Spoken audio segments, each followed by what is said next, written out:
Hey everybody, Saturday night, about 10 o'clock or so. Just wanted to show you a little bit of what I've been up to.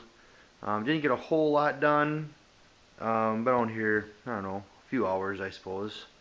It's been maybe 4 hours. And got some more body work done on the inside sheet metal here on Tessie. This is that Dynatron filler that I was talking about in the last video. The stuff sands beautifully. Really powders up nice. Feather edge is really great. And I would have finished this tonight. You can see I got some low spots there, them dark areas are. I would have finished this tonight, but I actually ran out of hardener.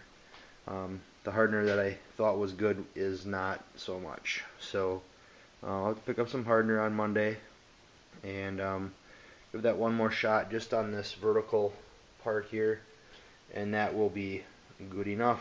Finish sanding around my edges, call that good, and then I will do a little wire wheeling around in the tack strip areas. And I'm debating I might just go ahead and epoxy those two spots just to get them covered and sealed up. Couple fails for the night. I had a bolt busted off in there, and as you can see, it's supposed to be a quarter, and now it's a 5/16.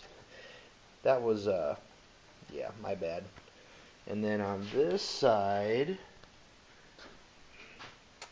had one busted off there. Look close at that. What is that? Yep, that's right. My tap busted off in there. Not sure why. It was going really good, and all of a sudden, tink! So, any suggestions on how to get that out of there? I got nothing. I can't grab it with nothing. And other than welding something to it, maybe. But I don't know if you can weld to a die or a tap. I don't know.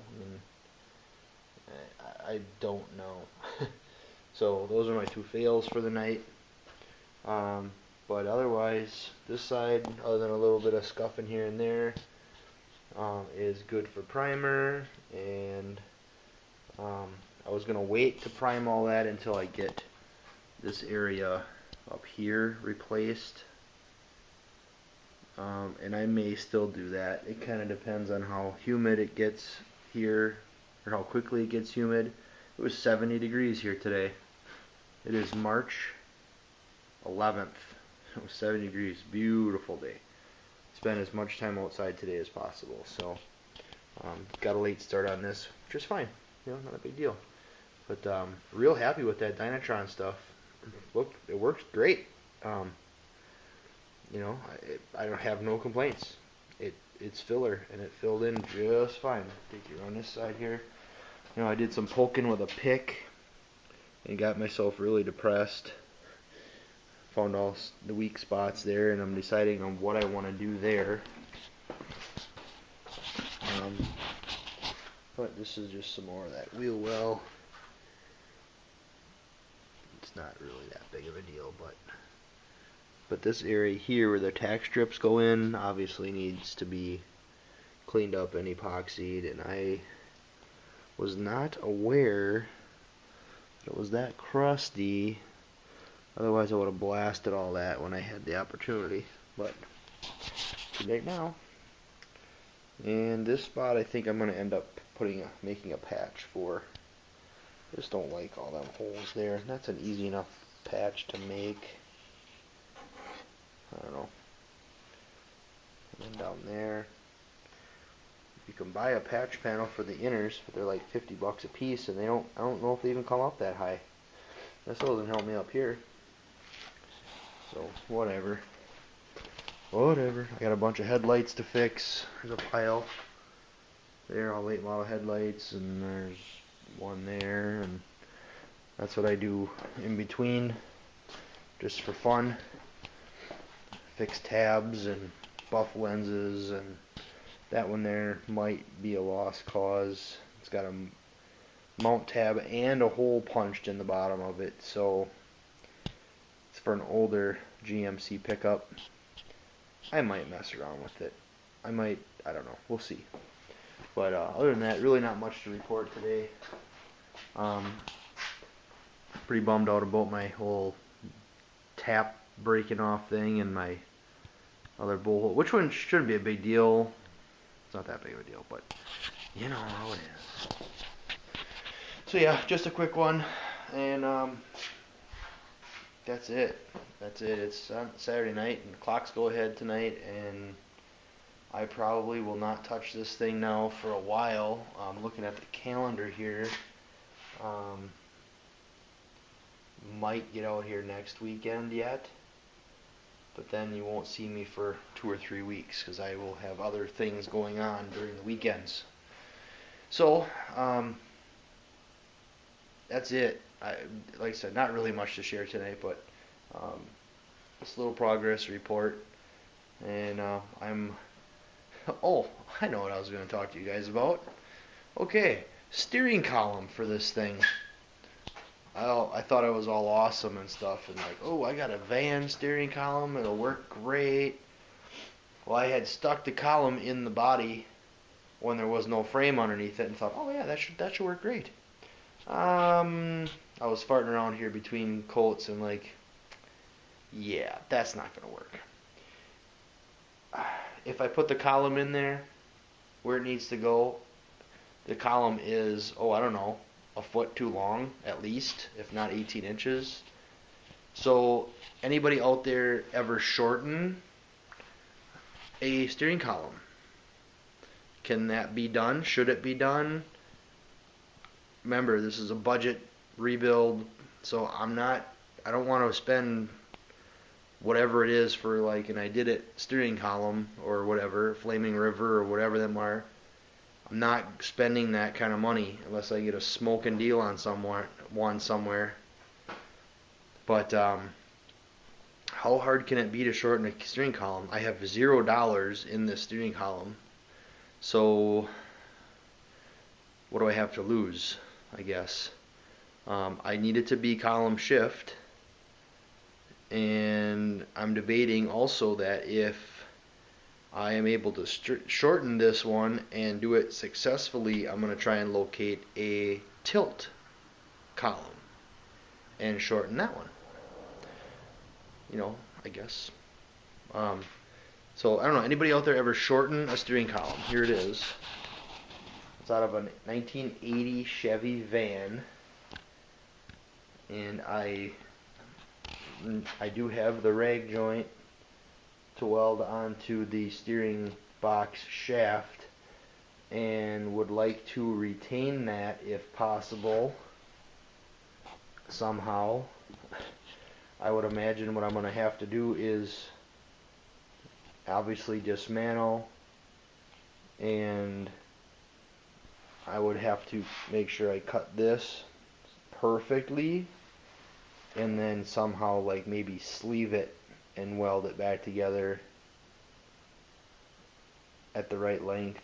I'm not sure what this does. That kind of holds all the guts in. It must. So, you know, take it apart, cut it off, put it all back together in a shorter condition, and then put this end back on here. I don't know if that's like welded. That's gotta be welded or something. I'm not sure.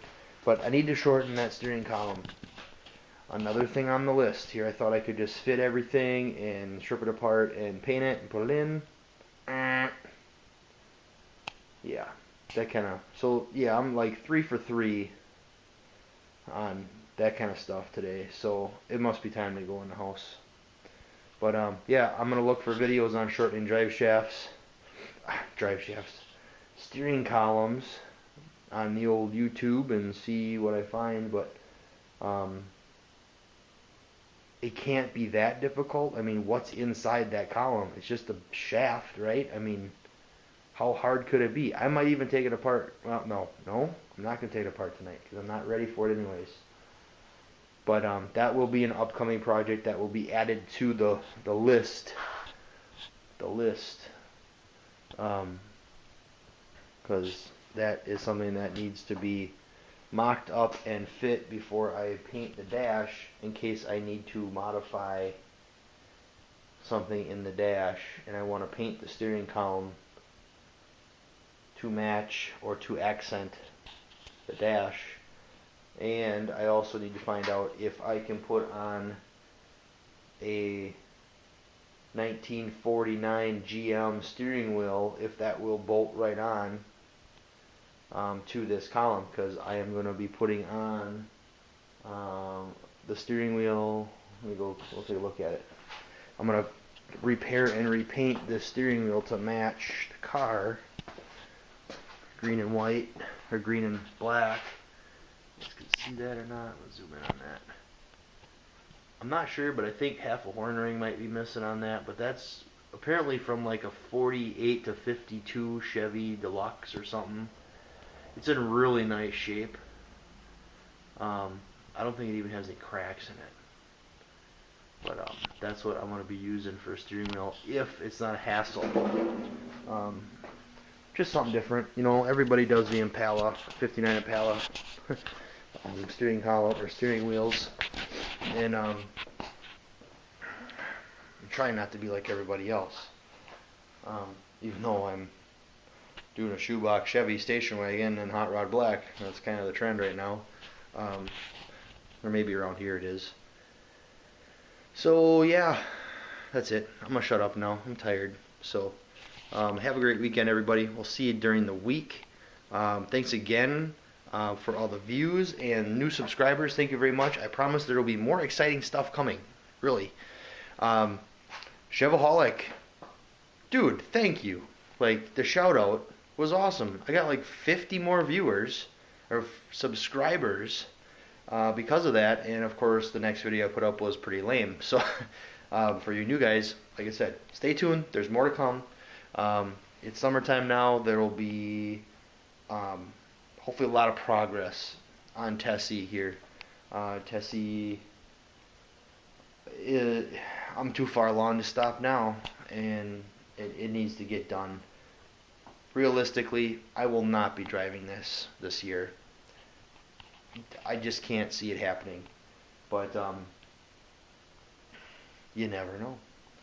I'm not even gonna worry about other sheet metal until I get the rest of this tub inside finished and jammed. However, I'm gonna end up doing it. The roof is gonna be a big pain in my ass. Like I said, I took my pick tool. If you can see these, now I took my pick tool and found some weak spots, that more holes than were already there. You can see like those are some new ones. You know, it's like, but if I don't find them now, they're gonna come later. And I haven't decided what I want to do yet to patch that. I really don't want to cut it out. My initial thought is to clean the backside really well, because I do have access to it. Limited, but I do have access to it. Clean the backside really well and actually just put strips of backer patch in there and just, you know, and with a backer, I would think the likelihood of it blowing out would be a little less. Technically there's still metal there, and then just make sure I seam seal it really good from the backside and just prevent any new moisture getting in there. And that will be my biggest pain in the ass, I think, is going to be fixing this drip rail on this other side. The other stuff doesn't scare me at all. This does a little bit. I guess worst case scenario, if it doesn't hold up and I got to redo the roof, I guess whatever. So, alright, I got to shut up now. We're almost 15 minutes. So, alright, one more time, guys. Alright, thanks very much for watching. Appreciate the new subscribers and all of you guys who've stuck with me through my boring, really nothing videos, but I do appreciate it, and you guys rock. So take care. Peace.